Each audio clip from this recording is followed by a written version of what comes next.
Okay, Warren, tell me so far where you've gotten to today.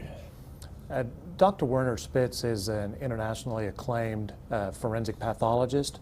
In fact, it's not every day that you can put on a pathologist who's assisted with the JFK assassination, the MLK assassination, and things of that nature. He was contacted by the state of Texas to look at the evidence and give us an opinion, whatever that may be, on the Melissa Trotter case. Dr. Spitz's opinion is that Melissa Trotter's state of decomposition is entirely consistent with what Dr. Carter found in her autopsy. It's entirely consistent with the facts of the case, and it's entirely consistent with the forensic entomology. So basically what we have is a world-renowned specialist in forensic pathology verifying the information that we've been able to ascertain in this particular case. And putting on that evidence for Judge Edwards to consider is very important because he has to make findings of fact and conclusions of law in reference to this particular case. Our science and the evidence that we're putting on in this case is accepted in the field. It's accepted around the country as being valid for these particular purposes, and that's what Dr. Spitz is helping us out with. On the contrary, the defense science is not supported by any literature, by any documents, or by any books. So what we plan on pointing out is that the science we're relying on in this case, and we want to support the conviction, is something that is accepted. And we think that Judge Edwards will make those findings once he continues to hear all of the evidence in this case. Dr. Spitz, kind of tell me, you've got a long history of pathology. I mean, you testified there's about 60,000 autopsies so far. What coming to Texas? I'm glad you said so far. So far, okay, sir. What about coming to Texas on a case like this? What does this feel like to you? You know, the jurisdiction where a case is tried is of little significance. Texas is a very hospitable state, and I enjoy being here. But as far as the case itself is concerned, it doesn't matter whether it's in Texas or in California, in Michigan, or on the East Coast. So I give my opinion, depending on what my opinion is, no matter where I give it. You have quite a long history. I mean, you've gone back into basically even the system, not the autopsies, but the boards with JFK and Martin Luther King. Right. Tell me a little bit about that. Well, the main point in the JFK investigation was he shot from the front and the back? Was it a conspiracy? Was he caught in a crossfire? Or is the autopsy wrong? And the real fact is that he was shot by Oswald from the 6th floor of the Texas Book Depository. And it was my opinion that the wound in the neck was an exit wound and not an entrance wound. Having said that, the wound in the back is totally consistent with having been fired from the 6th floor of the Texas Book Depository, leaving this the only one of 2 shots that struck the president. The other shot struck him in the head. So this is the information I gave the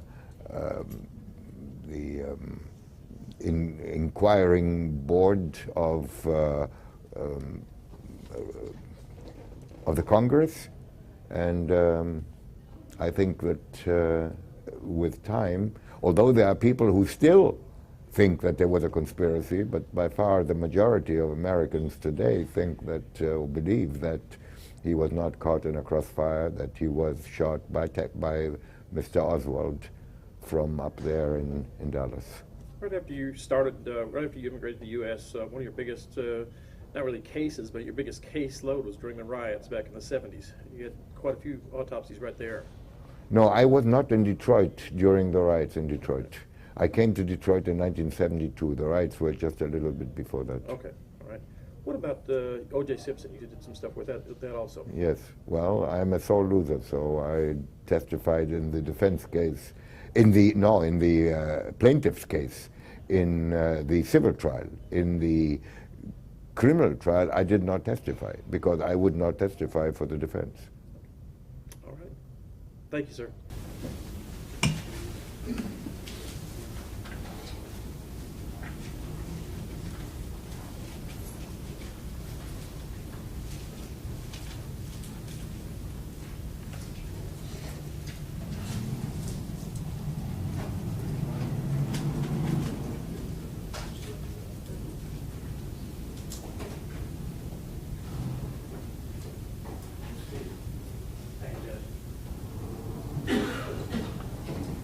Good morning, Dr. Spitz.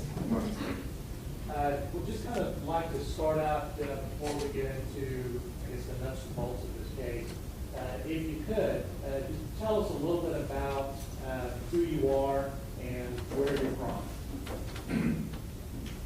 My name is Werner Spitz, W-E-R-N-E-R,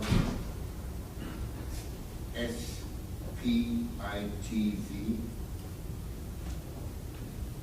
I come from Michigan, from the city of St. Clair Shores, which is where my office is. I live in the same area, and I practice forensic pathology. All right, now I can tell you've got a little bit of an accent. Is that a Michigan accent that I'm hearing? Not quite, no. It's a little bit more, I think, east.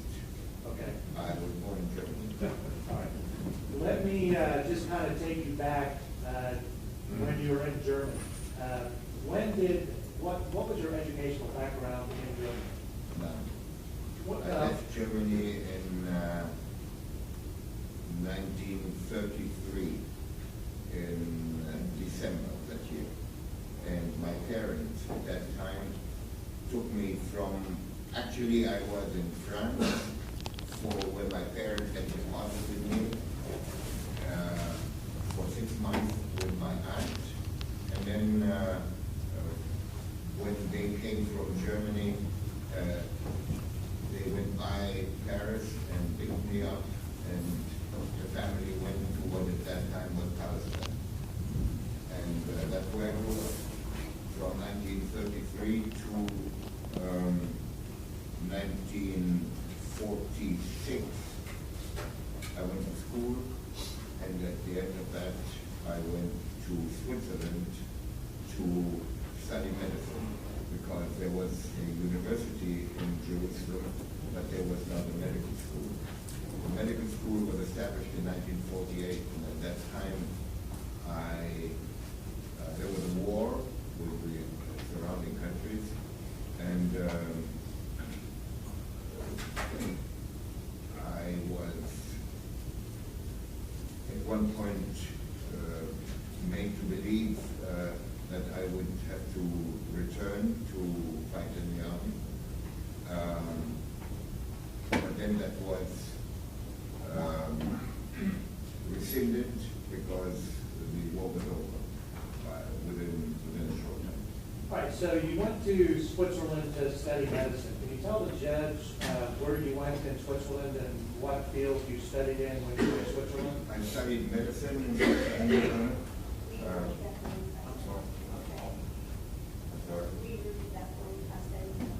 I studied medicine in Geneva, Switzerland, which is in French, in the French part of Switzerland. And I studied there for 4 years.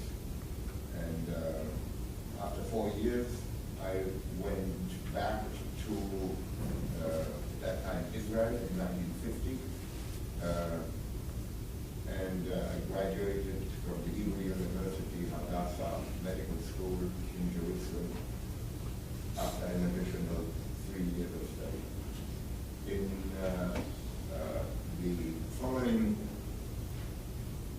2.5 years, I served in the Israeli army as a physician and worked in a large hospital in the Department of Pathology. And that department also served as the coroner's office.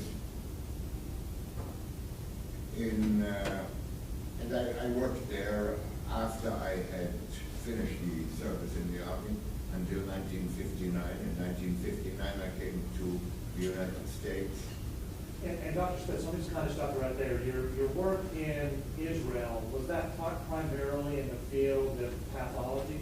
It was in the field of pathology and forensic pathology exclusively. I did an internship before I did residency in those subjects, pathology and forensic pathology, but the residency too was pathology, with straight residency in pathology. A straight internship, I should say, in pathology. And in 1959, I came to the United States, and I came to Baltimore, which where the office of the chief medical examiner was located. The chief medical examiner for the state of Maryland, and I worked there for 2 years. And then I decided to immigrate to the States for the simple reason that I didn't have the same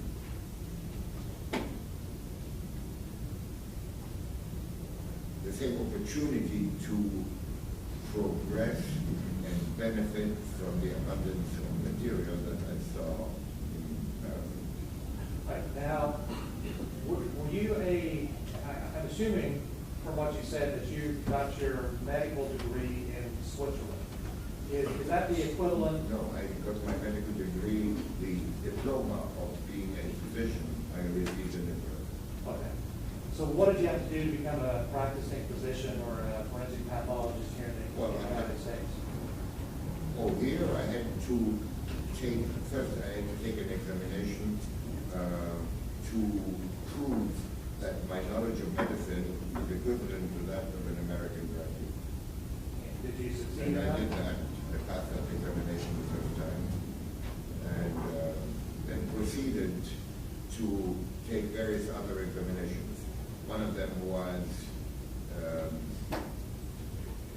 to become qualified as a physician and receive a license to practice medicine in Maryland. Then I also took an examination to practice. I don't remember if I took an examination or if I was approved by reciprocity in Virginia, the District of Columbia, Michigan, and I'm also licensed to practice medicine in all the European Union countries. Okay. So you worked under the... I should say one more thing. I was also, during those first years in the United States, I also, in 1961, was able to take the American Board of Pathology examinations in anatomic pathology, which is the pathology, the type of pathology that is practiced in hospitals.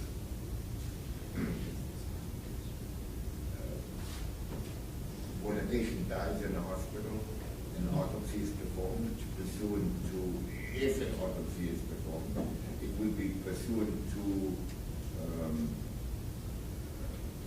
approval to consent given by the next of kin. I then took the examination in forensic pathology as well, held by the American Board of Pathology. The American Board of Pathology, I should tell you, is that organization that governs the practice of pathology and its subspecialties in the United States. So I took the examinations first in anatomic pathology and then in forensic pathology, where mostly autopsies are performed, and those autopsies are performed under state law, not by approval of the next state necessarily. The reason that I took one examination in 1961 and the other in 1965 is because I came here on a wrong permit. I came here as a visitor, and I should have come here as an immigrant. Right, well, but Well, because of nonetheless, that, I had to leave the country for 2 years, and I spent 2 years in Germany, in Berlin, in a similar type of department. That is, in something that we here call coroner's office. Over there is a department within the university, within the medical school. okay. And then when did you come back to the United States? I came back here to the United States on the 23rd of November of 1963. I had left to comply with the regulation of leaving the country for 2 years in the beginning of August of 1961. All right. So you come back to the United States in 1963 as an immigrant. Where do you start working as a forensic pathologist? At that time, I continued to work at the medical examiner's office of State of Maryland, where I had been before. And what were your duties there? And I was assistant medical examiner there for a number of years, I think 5 or 6. And then for until 1972, I was the deputy chief medical examiner for State of Maryland. At the same time, I also was associate professor of pathology, teaching forensic pathology at the University of Maryland and the Georgetown University. Okay, so how long did you work in Maryland as either a forensic pathologist or as a professor at Johns Hopkins University? Both together. I stayed in Maryland until 1972, when I was approached by a search committee put together by the County of Wayne, which is in Michigan. That is the city of Detroit and the suburbs would be the County of Wayne. Okay. And when I came there, when the search committee got hold of me, they suggested that if I'm interested to apply for the position of chief medical examiner for the County of Wayne. And did you do that? I did that. I was the chief medical examiner for that county from 1972, sometime in July, and until I believe it was the 1st of October of 1988 that I retired from that position. When I came to Michigan, after 2 or 3 days that I was there, I was approached by the County of Macomb, which is next, which is northeast of Detroit, if I would do their autopsies for them.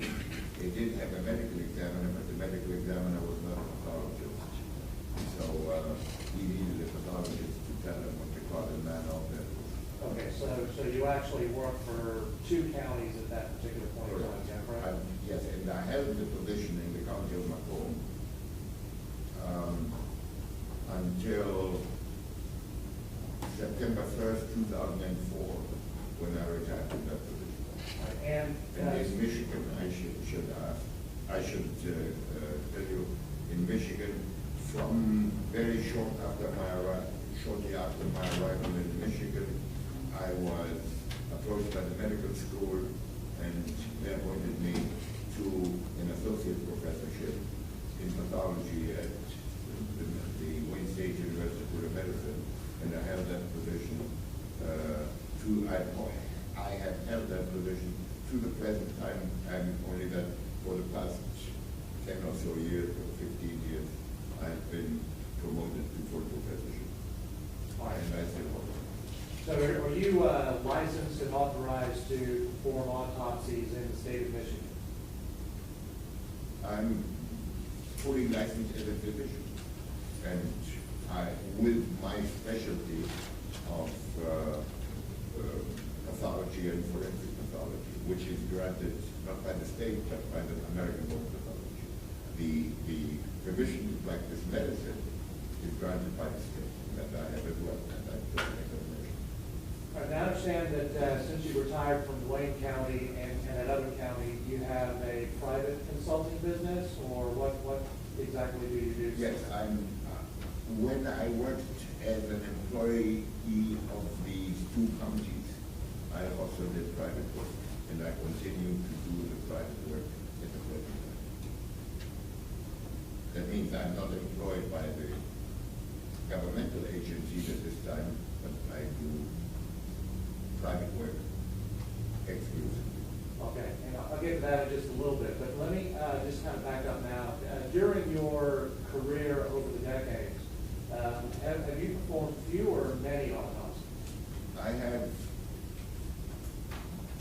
performed personally and also supervised residents who would do autopsies because these were pathologists who want to qualify to become forensic pathologists. So they would have to work in an institution that is approved for such training. And mine, where I was the chief medical examiner, were so approved. So I would supervise them. Total number of autopsies that I have observed, many of them done personally, is 60,000, around 60,000. Over the last 58 years that I've been with the Rangers. Now, I imagine having been involved with that many autopsies, you have some pretty high-profile cases. If you could, just kind of tell the judge some of the high-profile cases that you worked on. Your Honor, I've worked on the Mary Jo Kopechnik case in the case in which Senator Ted Kennedy went over a bridge in Chappaquiddick in Massachusetts, and Mary Jo Kopechnik drowned. I served as an expert for the House of Representatives and for a committee put together by Vice President Nelson Rockefeller, and I testified before the House of Representatives in the matter of the assassination of President Kennedy and Martin Luther King. I have testified against Mr. Simpson in the O.J. Simpson trial, in the civil trial in Santa Monica, California, outside of Los Angeles. I have testified in the Breckenridge case for the prosecution in New York. I have testified not that long ago in the Casey Anthony case in Orlando, Florida. I've served as consultant to the police department in Boulder, Colorado, in the matter of the Charbonnet Ramsey.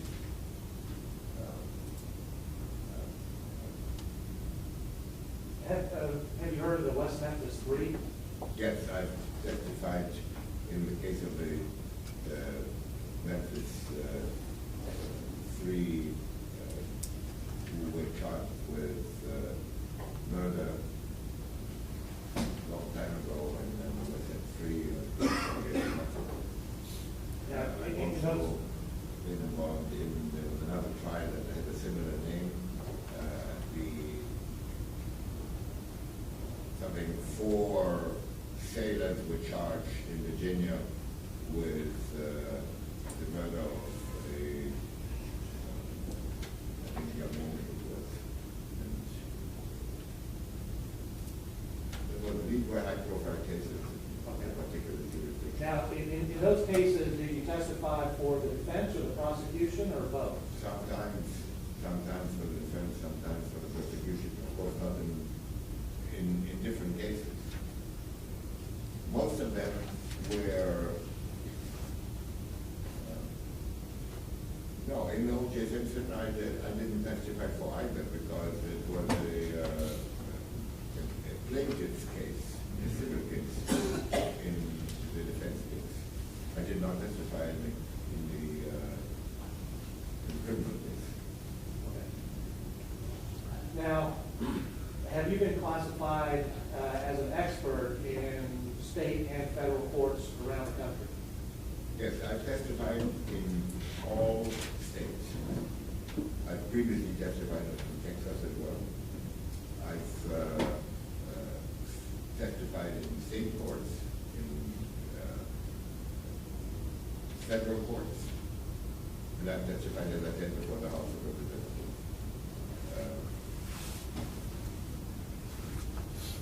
Many times.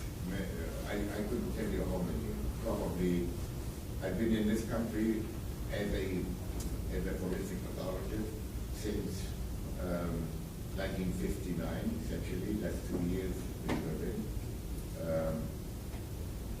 That would make it like 50 years all over. And I must have testified several, probably around a couple of thousand times. All right, let me ask you, I imagine with that sort of a history, you've done some writing or some research that you have published. Can you briefly just kind of describe to the judge what sort of articles or books you've written? I have published 96 or 97 scientific articles, most of which are peer-reviewed articles, published in professional journals. I published a textbook. The textbook was first published in 1972, then was updated and published again in 1980. Then it was expanded and published again in 1993, and then it was published again and published in 2006. And that is the last edition, and I'm currently trying to decide whether I should publish again a fifth edition. I think I'm going to do it. And Representative, show you this book, Medical Legal Investigation of Death. And do you recognize this book? Yes, this is the fourth edition. I should say with some degree of sorrow that this gentleman, Russell Fisher, died 20 years ago, and he really doesn't have anything to do with the book, but he was instrumental in getting this book started in 1972. Okay. And is this book relied upon by forensic pathologists around the country, in fact, around the world? Yes, this book is used around the world by forensic pathologists, by police academies, by law schools, by lawyers, both prosecutors and defense lawyers. And, I think it's a well-received book, and I think it serves the reason. Okay. Let me ask you now, about 2 or 3 years ago, did you receive a request from the Montgomery County District Attorney's Office to review some materials in reference to the Swearingen case that we're here in front of Judge Edwards on today? Yes, I did. And I don't expect you to remember everything, but can you just briefly describe to the judge what are some of the materials that you reviewed initially in this particular case? I reviewed, Your Honor, the autopsy report conducted by Dr. Carter in Houston. I reviewed photographs. I reviewed, I cannot remember which documents I received when. So I don't remember what I received initially, but at the present time, if I may say so, I have received a microscopic slide with lung and heart tissue on it. I have received photographs that were taken of this tissue on the slide, and I've received opinion letters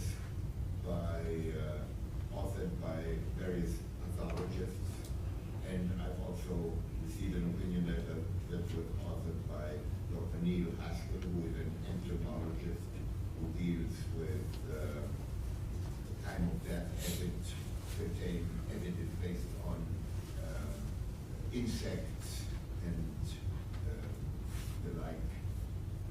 So that because an insect has a life cycle, and it is possible from that to derive significant information with regard to that. And I've received various other articles that were written by different people about time of death and educational type material.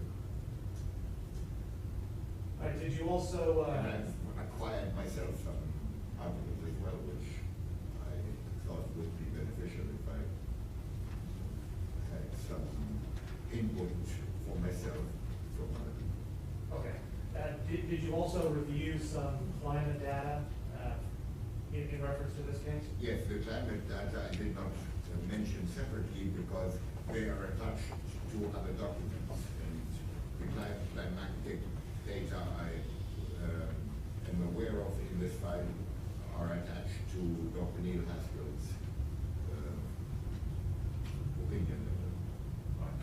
Now, let me ask you about human decomposition. Do you have a chapter or chapters in your book specifically about human decomposition? I do.